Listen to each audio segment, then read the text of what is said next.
में सही के यो सहिया पूजा करबै हम दुर्गा माई के।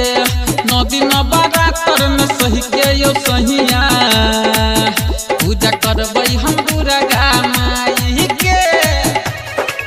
अभी आप सुन रहे हैं मदना से विराट म्यूजिक की शानदार प्रस्तुति। डीजे मनीष रक्सौल।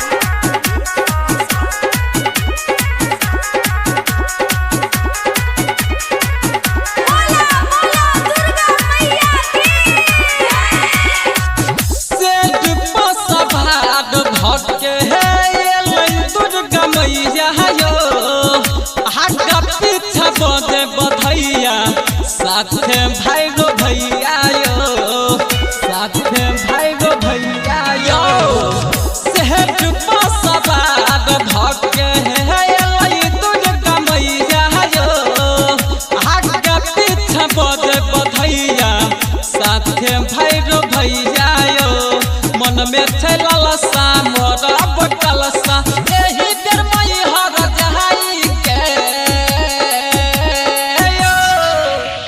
9 दिन नवरात्र में सही के यो सैया पूजा करबै हम दुर्गा माई के। 9 दिन नवरात्र में सही के यो सैया पूजा करबै हम दुर्गा माई के।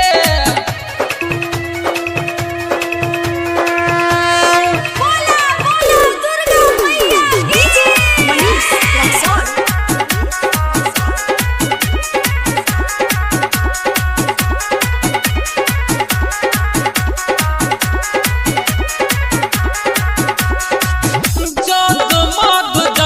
करै छै माई के दुआर यो, राइटर कमल सपिया करै छै पुकार यो, करै छै पुकार यो।